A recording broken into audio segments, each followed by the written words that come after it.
أشهد أن لا إله إلا الله وحده لا شريك له وأشهد أن سيدنا محمدا عبده ورسوله لا نبي بعده.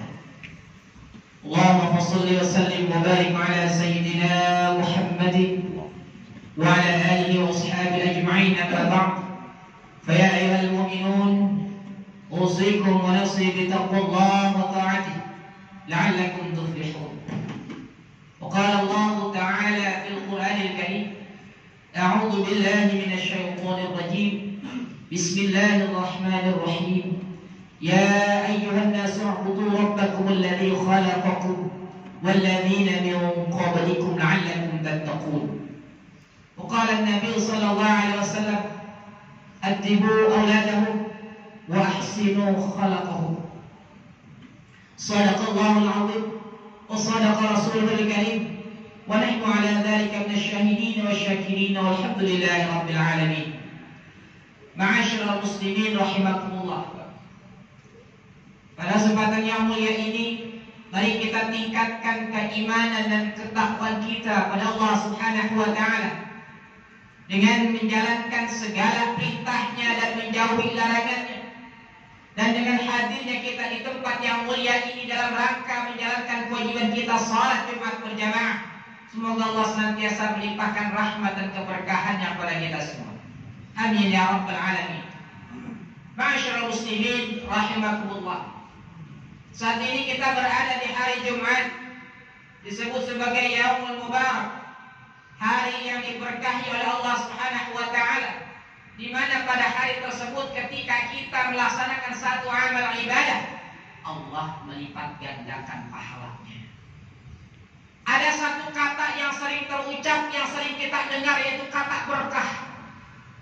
Atau bahkan orang tua kita senantiasa mendoakan kepada anak-anaknya agar anaknya senantiasa kehidupannya diberkahi oleh Allah Subhanahu wa taala. Lantas apa makna keberkahan itu sendiri? Setidaknya ulama mengatakan ada 3 makna keberkahan. Yang pertama, makna atau arti berkah itu adalah tuzidukum fil ta'ah, yang menjadikan orang makin taat, makin rajin ibadah pada Allah Subhanahu wa taala.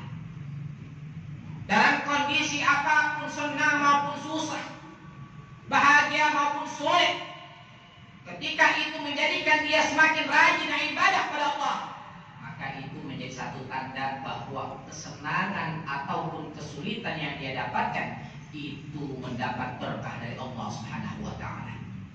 Hal ini berdasarkan dari hadis Rasulullah sallallahu alaihi wasallam. Beliau bersabda, barakallahu laka wa baraka 'alaika wa jama'a bainakuma bil khair. Barakallahu laka, semoga keberkahan kepada engkau, wa baraka 'alaika, dan semoga keberkahan atas engkau, wa jama'a bainakuma fi khair, dan semoga Allah satukan kalian dan kebaikannya Allah Subhanahu wa taala. Ma'asyiral muslimin rahimakumullah. Dalam kaidah bahasa Arab, satu kata atau satu kalimat yang diawali dengan kata la itu menunjukkan sesuatu yang membuat kita bahagia. Dalam redaksi hadis tersebut Rasulullah menggunakan itu, barakallahu laka, semoga keberkahan kepada engkau. Sedangkan kalimat ala atau alaika itu menunjukkan sesuatu yang membuat kita sulit atau yang bahkan membuat kita menderita. Dan Rasulullah pun menggunakan kalimat itu, wa baraka alaika, dan semoga keberkahan atas engkau. Artinya ketika dalam kehidupan ini kau ada kebahagiaan, kekecewaan, kesenangan, ataupun kesulitan yang kita hadapi, akan tetapi dengan hal tersebut kita menjadi semakin rajin ibadah, maka itu menjadi tanda bahwa kita dapat berkah dari Allah Subhanahu wa taala. Sebagai satu contoh dalam kehidupan ini, seseorang dalam rumah tangganya mereka memiliki pekerjaan, dalam karirnya dia bagus, semakin tinggi jabatannya, makin banyak hartanya, makin luas kekuasaannya. Dengan kenikmatan-kenikmatan yang dia dapatkan, kemudian dia semakin rajin ibadah, rajin ke masjid, rajin ibadah sunnah, rajin sedekah, maka itu jadi pertanda bahwa kebahagiaannya itu mendapat berkah dari Allah Subhanahu wa taala. Atau bahkan dalam kehidupannya ini seseorang menderita, baik dalam hal kesehatan ataupun ekonomi dan hal lainnya. Sebagai satu contoh, ketika orang istri, ya Allah, hamba saat ini sakit, sebelumnya hamba sehat, tetapi hamba jarang ibadah. Hamba lebih banyak maksiat dibanding ibadah padamu, ya Allah. Ampunilah dosa-dosa hamba, ya Allah. Maka hal tersebut ketika dia menderita, kemudian dia istighfar, mengingat kejadian sebelumnya, mohon maaf pada Allah Subhanahu wa taala, dia berintrospeksi, maka itu menjadi pertanda bahwa kesulitan yang mereka hadapi itu dapat berkah dari Allah Subhanahu wa taala. Atau mungkin dalam hal ekonomi, sulit dalam pekerjaannya, dalam penghasilan dalam pandemi ini, dia tidak memiliki penghasilan, berkurang atau bahkan kehilangan pekerjaannya. Akan tetapi dengan kesulitan tersebut dia semakin rajin ibadah, makin rajin sholatnya, makin rajin puasanya, tadarus Qur'annya dan lain sebagainya. Itu menjadi pertanda bahwa kesulitan yang dia hadapi itu mendapat berkah dari Allah Subhanahu wa taala. Jadi ketika ada seseorang yang mendapatkan kenikmatan, makin banyak hartanya, diberikan kuasa rezeki oleh Allah Subhanahu wa taala, tetapi makin banyak maksiatnya, bisa jadi itu istidraj dari Allah Subhanahu wa taala. Na'udzubillah tsumma na'udzubillah. Masyaallah muslimin rahimakumullah. Kemudian yang kedua, makna keberkahan itu adalah az-ziyadah, bertambah.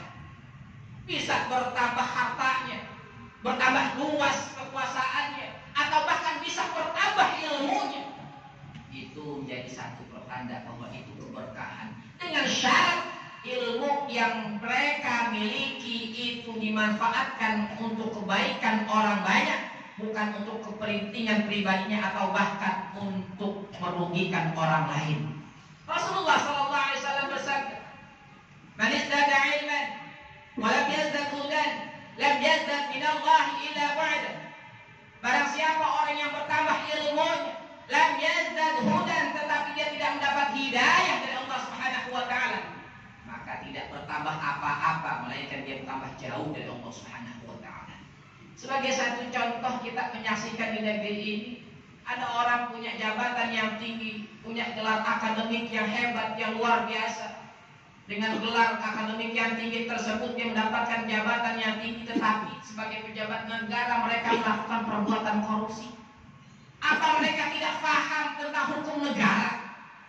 Apa mereka tidak paham tentang hukum agama? Bisa jadi mereka lebih paham dibandingkan kita. Lantas mengapa mereka melanggar hukum? Itu dikarenakan ilmu yang mereka miliki tidak mendapat berkah dari Allah Subhanahu wa taala. Itulah mengapa para kiai ketika menerima santri-santri baru selalu mengingatkan, wahai santriku, carilah keberkahan dalam menuntut ilmu. Sebab apa? Sedikit ilmu yang kita dapatkan, kalau itu berkah, akan memberikan manfaat bagi kita, bahkan keluarga dan juga masyarakat. Masyaallah muslimin rahimakumullah. Kemudian yang ketiga, makna daripada berkah itu adalah as-sa'adah, yaitu kebahagiaan. Selama ini orang beranggapan bahwa bahagia itu berkaitan dengan hal yang bersifat materialistis, kekayaan, kecantikan, ketampanan dan lain sebagainya. Sebagai satu contoh, Allah Subhanahu wa taala berfirman, "A'udzu billahi minasyaitonir rajim. Wa min ayatihi an khalaqa lakum min anfusikum azwajan litaskunu ilaiha wa ja'ala bainakum mawaddatan wa rahmah." Dan dari sebagian tanda-tanda kebesaran Allah, yaitu Allah menciptakan pasangan kalian dari jenis kalian sendiri, litaskunu ilaiha, agar kalian mendapatkan ketentraman, wa ja'ala bainakum mawaddatan wa rahmah, dan Allah jadikan kalian rumah tangga tersebut mawaddah wa rahmah, rasa kasih dan juga sayang. Sebagai satu pertanyaan, apakah ketika seorang pria yang memiliki istri yang cantik jelita hidupnya akan bahagia? Jawabannya bisa jadi ya, bisa jadi tidak. Sebab berapa banyak kita saksikan ada orang yang populer, mereka terkenal, punya harta yang banyak, istri yang cantik, tetapi pernikahannya berakhir dengan perceraian. Itu menjadi tanda bahwa pernikahannya tidak mendapatkan kebahagiaan. Apa makna bahagia itu? Yaitu ketika kita memiliki ketenangan, yaitu kita menjalankan ibadah pada Allah, dan kita merasa tersiksa ketika tidak mampu menjalankan perintah Allah Subhanahu wa taala. Lantas kembali kepada diri kita, apakah hidup kita sudah berkah? Yang bisa menilai hidup kita berkah atau tidak hanya kita sendiri. Berapa banyak kita sholat rakaat kita sendiri yang tahu. Berapa banyak puasa kita, hanya kita sendiri yang mampu menghitungnya. Berapa banyak sedekah kita, hanya kita sendiri dan Allah yang mengetahuinya. Maka ini menjadi satu introspeksi bagi kita. Mudah-mudahan hari yang penuh berkahan ini Allah senantiasa melimpahkan rahmat dan hidayahnya kepada kita semua. Allah kabulkan doa-doa kita. Allah berikan kita keturunan yang saleh salihah, dan semoga Allah matikan kita dengan husnul khatimah. Amin. Amin ya rabbal alamin. Barakallahu li wa lakum fil Qur'anil azim.